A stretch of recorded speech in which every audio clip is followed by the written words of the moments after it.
السلام علیکم۔ سب سے پہلے میں آپ کو بتاؤں گی کہ آپ کی دعا قبول کیوں نہیں ہوتی اور دعا کے قبول ہونے کے خاص اشارے جو اللہ پاک انسان کے اوپر ظاہر کرتا ہے، اور جس شخص کو اللہ پاک نے آپ کے مقدر میں لکھنا ہوگا تو آپ کے اوپر دو خاص میریکل سائن ضرور ظاہر ہوگی۔ سب سے پہلی نشانی تو یہ ہے کہ اللہ پاک جس شخص کو آپ کے حق میں بہتر سمجھے گا، یعنی جو شخص آپ کی قسمت میں لکھا ہوگا، تو پہلی نشانی جو آپ کو محسوس ہوگی کہ دعاؤں میں اس شخص کو مانگنے کے دوران سکون اور اطمینان محسوس ہوگا، اور دوسرا یہ اللہ تعالیٰ جو ہے وہ آپ کا دل اس کے لیے دعا میں لگا دے گا، مطلب بار بار آپ اس کے لیے اس کو پانے کی دعا کریں گے۔ جان لو اللہ پاک نے اگر دل دعاؤں کی جانب موڑا ہے تو کچھ تو ہے جو اس نے بدلنے کا سوچا ہے۔ کسی بہن نے سوال کیا ہے کہ کیا نکاح سے پہلے کی جانے والی محبت جائز ہوتی ہے؟ تو میں انہیں جواب دینا چاہوں گی کہ نکاح سے پہلے ہونے والی محبت کو بھی حرام نہیں مانا جاتا۔ جانتے ہو کیوں؟ کیونکہ زلیخا کو نکاح سے پہلے ہی محبت ہوئی تھی، اور حضرت خدیجہ کو بھی قبل از نکاح رسول خدا پسند آئے تھے۔ اب یہ تم پر ہے کہ کیسی تمہاری راہ ہے۔ جانتے ہو کہ کچھ لوگوں کے دلوں کو اللہ تعالیٰ محبت کی آزمائش میں لگا دیتا ہے، اور پھر وہ یہ سوچتے رہتے ہیں کہ اب ہم کیا کریں۔ تو سنو، ابھی آزمائش کا وقت ہے، اس لیے تمہیں تکلیف میں ایسا محسوس ہوگا۔ وہ اللہ کبھی بھی انسان کو تڑپاتا ہوا نہیں رہنے دیتا۔ جیسے ہی ہر چیز کے ختم ہونے کا وقت ہوتا ہے، ویسے ہی آزمائش بھی ہمیشہ نہیں رہتی، اور جب انسان اللہ پر یقین رکھتا ہے، رکتا نہیں، تو اللہ تعالیٰ اس انسان کو جو خاص اللہ پر یقین رکھتا ہے اس سے بہترین کی راستے دکھاتا ہے۔ لازمی اللہ تعالیٰ کو سائنس دکھائے گا، یا تو اس بندے کو اس آزمائش سے نکالتا ہے، یا پھر اس بندے کے دل کو بدل دیتا ہے۔ یعنی اگر وہ دعا اس کے حق میں اچھی نہیں ہوتی، یا اس کے حق میں قبول نہیں ہونی ہوتی، یا وہ چیز اس کے حق میں بہتر نہیں ہوتی، تو اللہ تعالیٰ جو ہے وہ اس بندے کا دل بدل دیتا ہے، یہاں تک کہ مانگی گئی دعائیں خود بخود بدلنے لگ جائے گی، جو آپ کی سمجھ سے باہر ہے، جو صرف اللہ جانتا ہے۔ اللہ تم سے محبت کرتا ہے تو پھر کیسا وہ رب تمہارے لیے وہ چیزیں قبول کرے گا جو تمہارے حق میں بہترین نہ ہو۔ تم بہتر کی امید کرتے ہو، جبکہ وہ رب تمہیں بہترین سے نوازنا چاہتا ہے۔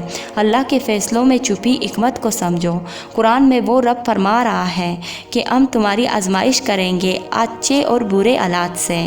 یعنی کبھی غور کرو، اگر یہ لفظ قبولیت اور دعا صرف تمہیں دلاسا دینے کے لیے ہوتے تو کیوں حضرت یوسف علیہ السلام کو واپس حضرت یعقوب علیہ السلام سے ملوایا جاتا؟ کیوں حضرت ہاجرہ علیہ السلام کو صحرا میں پانی پلایا جاتا؟ بتاؤ پھر اگر دعاؤں کی قبولیت نہ ہوتی تو کیا یہ سب ممکن ہوتا؟ تم سوچتے ہو دعائیں کیا ہے، معجزے کیسے ہوتے ہیں؟ یاد رکھو، دعاؤں کی قبولیت اور معجزے تبھی ہوتے ہیں جب تمہیں اس رب کی شان پہ سوال اٹھانے کے بجائے اس کی مصلحتوں پر یقین ہے، اس کی محبت پہ یقین ہو، لا حاصل کے حاصل ہونے کا یقین ہو، ناممکن کے ممکن کا یقین ہو۔ جب سب امیدیں ختم ہوتی نظر آئے تب بھی اس رب کی قدرت پر یقین ہو۔ معجزے سے تبھی وجود میں آتے ہیں، معجزے کبھی بھی اچانک سے نہیں ہوتے۔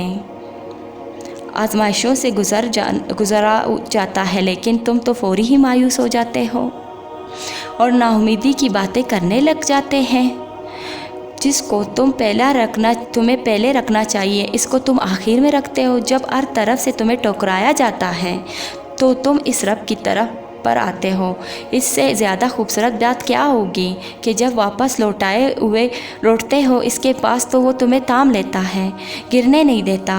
اس ذات سے کیسی مایوس ہونا جس کے ہونے سے یہ دنیا ہے، وہ رب جو اب بھی پیدا نہیں ہوا بلکہ زندگی اس سے پیدا ہوتی ہے، وہ رب جس سے لاکھوں چھپاؤ لیکن کچھ نہیں چھپتا، وہ تمہیں توڑ کے تم میں داخل ہو جاتا ہے، اور جہاں اس کا بسیرا ہو وہاں پھر اداسی یا مایوسی کو نہیں ہونا چاہیے۔ یاد رکھو، اللہ تعالیٰ کا ہر فیصلے میں حکمت اور مصلحت چھپی ہوتی ہے۔ یعنی بعض اوقات ہم ایک پھول کی تمنا کرتے ہیں، جبکہ اللہ تعالیٰ نے ہمارے لیے پھولوں کا گلدستہ ٹوکری تیار کر رکھی ہوتی ہے۔ تو جو ہے وہ تمام فیصلے جن پر تمہارا کوئی اختیار نہیں، وہ اللہ پاک پر چھوڑ دیں۔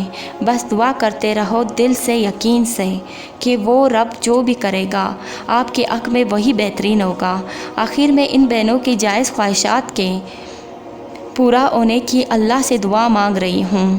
خدا را کمنٹ سیکشن میں لفظ آمین ضرور لکھیے، کیا پتہ کس کے آمین سے آپ کی دعا آمین ہو جائے۔ اے اللہ کے صبر کرنے والے بندے بندیوں، تمہارے حصے کا آسمان یقیناً تمہارا منتظر ہے، جس پر اللہ تمہاری دعاؤں سے کن کے تمام رنگوں کو بکھیرتے ہوئے کچھ یوں کوسو قضا سجائے کہ جس کے آثار میں آتے ہی تو ماضی کی تمام تلخیوں کو بھول جاؤ اور اللہ سے کہو کہ یا اللہ، یہ تو وہی اجر ہے جس کے لیے میں صبر کیے بیٹھی تھی۔ میں اللہ سے دعا کرتی ہوں کہ تمہارا ہر خواب تمہاری آنکھوں کے سامنے پورا ہو جائے اور تمہیں اس کی رحمت اور توفیق پر حیران رہ جاؤ۔ یہ سچ ہے، اللہ تعالیٰ واقعی تیری اختیار میں ہے، تو سوچو پڑھ لیتے ہیں، بن کہے دل کی خواہشات جان لیتا ہے۔ تو رب واقعی الودود ہے، الرحمن ہے، بہت محبت کرنے والا، بہت رحم کرنے والا۔ ہماری تمام دعائیں اپنی خاص رحمت سے قبول عطا فرما۔ تمہارے گرتے ہوئے آنسو وہ خاموش دعائیں جو صرف اللہ سنتا ہے۔ اللہ بدل دیتا ہے حالات، کوئی بھی آزمائش ہمیشہ نہیں رہتی۔ سنو، پریشان نہ ہوا کرو، وہ بھی کرنے سے پہلے اپنے بندے کو سنبھال لیتا ہے۔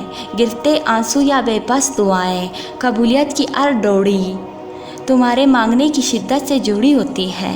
تم سوچتے ہو اللہ نے تمہیں اکیلا کیوں چھوڑ دیا ہے؟ ایسا نہیں ہے، اللہ اپنے بندے کو کبھی بھی تنہا نہیں چھوڑتا۔